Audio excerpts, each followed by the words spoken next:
Yo les amis, j'espère que vous allez tous très bien, très content de vous retrouver pour une nouvelle vidéo, pour un petit récap de l'actu foot, ça fait longtemps qu'on n'en a pas fait, et pour vous parler des toutes dernières infos qui sont sorties ces derniers jours. Alors la première bien sûr, c'est la réforme de la Ligue des Champions qui verra le jour en 2024, et on a déjà tellement parlé de la réforme potentielle et des pistes envisagées pour réformer la plus grande des compétitions européennes qu'on pouvait pas en dire quelques mots maintenant qu'on a des informations vraiment concrètes et officielles.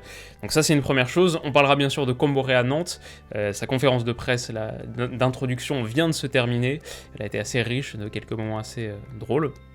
Donc ça on en parlera, bien sûr un point sur Neymar, sa blessure hier, et parler aussi d'autres rencontres de Cup, de Coupe du Roi, pour finir sur ma séquence prono avec donc, mon partenaire BetClick. Alors on commence avec la Ligue des Champions, voilà, projet de réforme de Ligue des Champions qui verra le jour à l'orée de la saison 2024-2025, et en gros, pour vraiment partir sur les faits, c'est assez simple, on passe de 32 équipes actuellement à 36, et la phase de groupe de la Ligue des Champions est supprimée, remplacée par un championnat, un mini-championnat en gros, un championnat entre les 36 participants à la Ligue des Champions.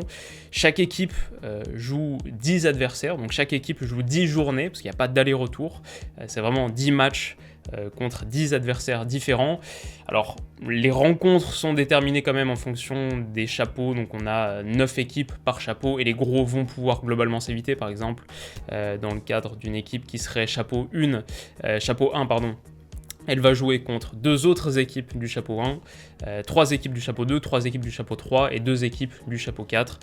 Donc globalement, voilà, elle est un petit peu avantagée de par son rang.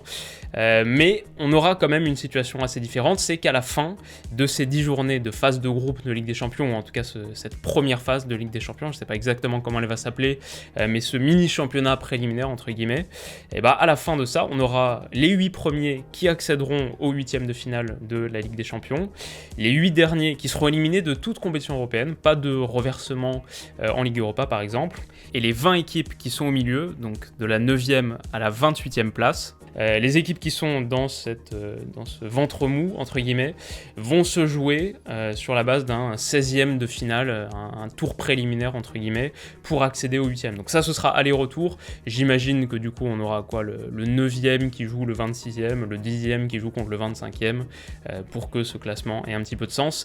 Mais voilà, en gros, à quoi ressemblera la première phase. Le but, évidemment, vous l'avez compris, c'est d'avoir beaucoup plus de rencontres qui sont jugées comme intéressantes, en tout cas où des cadors s'affrontent sur la première phase, et on va passer globalement alors le chiffre exact, il me semble que c'est de 125 matchs actuellement en Ligue des Champions, 125 matchs de Ligue des Champions cette saison par exemple, contre 225 à partir de 2024-2025, donc une augmentation de quasi 100%, 75% à peu près. Voilà, ça fait beaucoup plus de matchs, beaucoup plus de gros matchs, donc beaucoup plus de revenus pour cette compétition, pour les équipes qui y participent, avec évidemment la menace qui était agitée, brandie depuis un petit moment, de créer une compétition alternative et que les cadors ne participeraient pas à la Ligue des Champions. Voilà, cette menace est écartée par l'implémentation de cette réforme par l'UEFA qui verra le jour en 2024-2025. Donc voilà en gros pour l'essentiel de la réforme. Et le dernier point factuel, il concerne bien sûr les 4 équipes en plus, nous passer de 32 équipes à 36 équipes. Quelles sont ces 4 équipes supplémentaires? Alors la première, c'est une place en plus pour la 5e nation au coefficient UEFA. Donc ça c'est plutôt une bonne nouvelle pour les Français, en tout cas si les choses restent en l'état, si la France reste au 5e rang du classement UEFA, et ben, il y aura une place de plus pour les clubs français. On passera d'un modèle 2 plus 1, donc 2 équipes qualifiées directement plus un tour préliminaire, à 3 plus 1, donc ok. Il y a une place pour le champion, pour un champion d'un championnat qui ne serait pas qualifié directement. Donc par exemple, il me semble que ces dernières années, on a dû avoir des clubs comme l'Ajax ou le Celtic Glasgow qui ne sont pas immédiatement qualifiés pour la Ligue des Champions, malgré le fait d'avoir terminé premier de leur championnat, qui doivent passer par des tours préliminaires.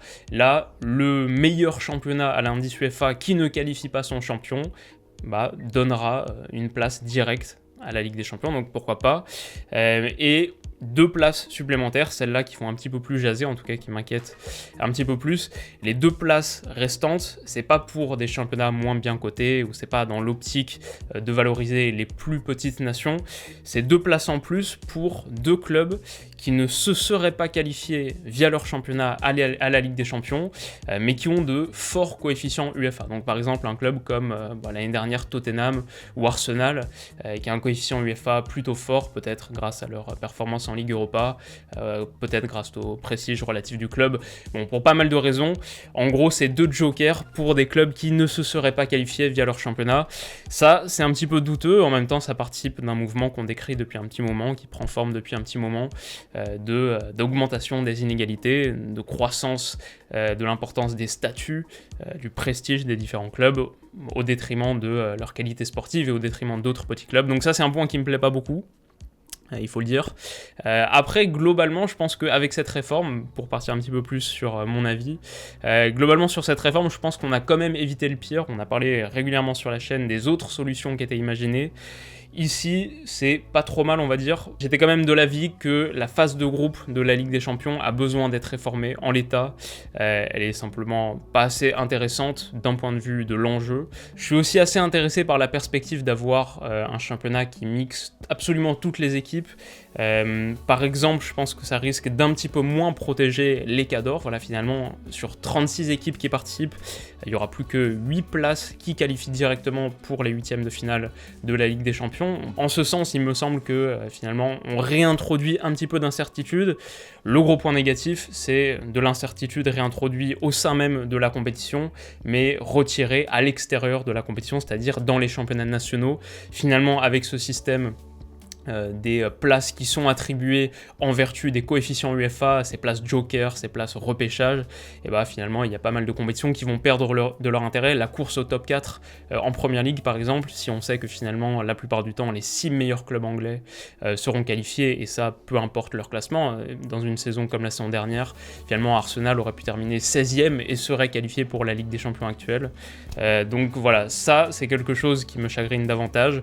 Et puis il y a aussi en gros point négatif quand même le fait qu'on perde en cohérence. Voilà, 10 matchs pour trancher un championnat à 36 équipes, ça paraît pas beaucoup. Je pense qu'on aura beaucoup de situations assez contentieuses avec des équipes éliminées à la différence de but par des équipes qu'elles n'ont jamais rencontrées. Voilà, je pense qu'entre la 8e et la 25e place, bon, c'est possible que ça se tienne en pas tant de points que ça, et ça peut participer à introduire un petit peu plus de surprises, mais relativement plus d'injustice aussi, en tout cas quand on regarde des championnats comme la NBA qui est traditionnellement classe par conférence 15 équipes sur la base de 82 matchs. Là on aura 10 matchs, 10 journées pour faire un championnat à 36. Bon, c'est peut-être un petit peu limite.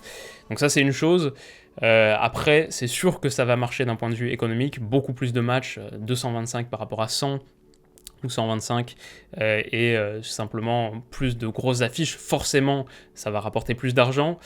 Après, la question c'est que ça va encore contribuer à accroître les inégalités entre les insiders, ceux qui participent à cette compétition, et ceux qui n'y participent pas, encore plus quand on sait qu'il y aura des jokers distribués aux clubs des meilleures associations, en tout cas ceux qui ont les plus forts coefficients. Donc forcément, ça va contribuer à accroître les inégalités. Moi, je dirais que ce modèle en l'état, cette réforme, il est pas si mal, surtout quand on considère le spectre de la Super League qui aurait été bien pire, mais il est pas si mal s'il y a derrière un mécanisme de régulation et qui contribue à homogénéiser un petit peu, qui contribue à mettre un petit peu plus de justice ou d'équité entre les différentes équipes. En gros, un salary cap ou une mesure qui permet de réintroduire un petit peu d'incertitude, ou en tout cas qui valorise la bonne prise de décision sportive, la bonne des clubs qui fonctionnent bien, qui sont bien dirigés, plutôt que les plus gros clubs historiques. Voilà, s'il y avait un mécanisme de régulation fort type salary cap et cette réforme-là, franchement, je serais plutôt favorable. Je pense que ce serait vraiment pas mal. Là, en l'état, ça va juste contribuer à rendre certains clubs toujours plus riches, vu que les droits de cette Ligue des Champions vont grimper. Forcément, les insiders vont être toujours plus riches par rapport aux autres, et on aura un fossé qui va s'accroître de plus en plus. Donc finalement, c'est pas la Super League, mais ça s'en rapproche. C'est un pas, c'est une marche sur l'escalier plus proche de la Super League. même si elle l'écarte pour l'instant. Peut-être qu'un petit point d'optimisme, c'est qu'avec un calendrier encore plus chargé, les gros, en tout cas ceux qui participent à cette Super League, vont devoir faire tourner le week-end en championnat, et peut-être que ça va contribuer, comme cette saison, en tout cas avec cette période assez particulière, contribuer à augmenter l'intérêt des championnats nationaux, mais ça va quand même participer de la construction d'un football à deux vitesses. Si les championnats sont dénués de leurs plus grandes stars parce qu'elles sont préservées pour les matchs de Ligue des Champions, forcément les championnats nationaux vont perdre un petit peu de prestige, d'importance. Donc voilà, à partir du moment où cette scission se forme, je pense que la suite logique, c'est le déclin progressif des championnats nationaux, et ça c'est quand même pas une très bonne nouvelle. Donc voilà, pas ultra enchanté par la direction que ça prend, comme vous le savez, j'en ai déjà fait plusieurs vidéos, mais je trouvais que c'était intéressant de revenir un petit peu plus longuement dessus, de vous présenter en gros les enjeux, et je pense qu'on n'est pas si loin de quelque chose qui serait intéressant et juste. Pour l'instant, on a juste quelque chose d'intéressant à court terme. Alors la deuxième info maintenant, on passe sur quelque chose de très différent, qui va pas redorer le blason des championnats nationaux, mais c'est l'arrivée d'Antoine Comboiré à Nantes, officielle depuis quelques heures, qui remplace donc Raymond Domenech. Aucune victoire sur ces 7 matchs sur le banc du FC Nantes. Quelle surprise.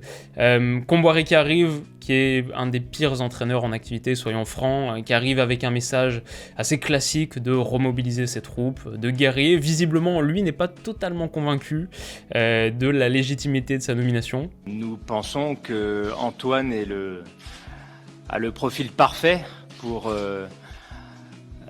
En même temps, on peut le comprendre, il y a peut-être une certaine prescience de sa part, lui qui est quand même le 18e ou 19e entraîneur de l'Herquita en 14 ans. Voilà, c'est pas une situation très glorieuse, franchement j'ai une peine énorme pour les supporters nantais qui vivent la dégringolade absolue de leur club, gérée de manière absolument catastrophique.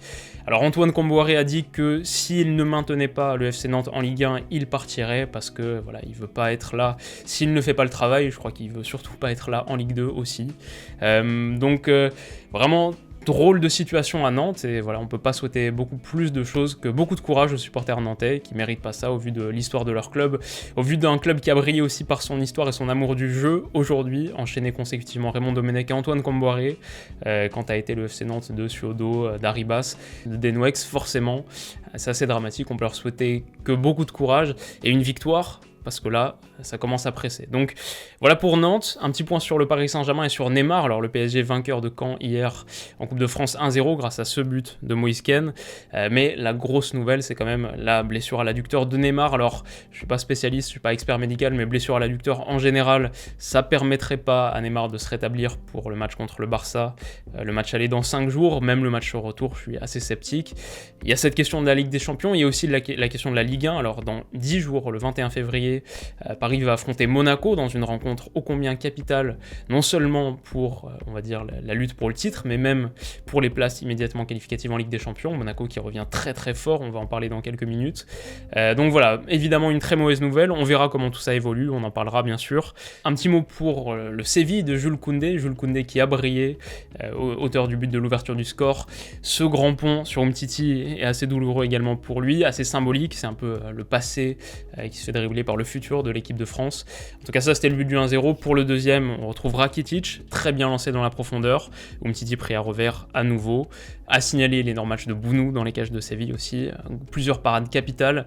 Et une victoire 2-0 pour les Sévillans qui sont en très bonne posture, qui remportent leur demi-finale allée de Coupe du Roi, qui sont en très bonne posture pour accéder à la finale. Donc voilà pour Séville. Et puis le dernier match que je voulais évoquer, bien sûr, c'est la victoire d'Everton contre Tottenham. C'était en Cup et une victoire 5-4.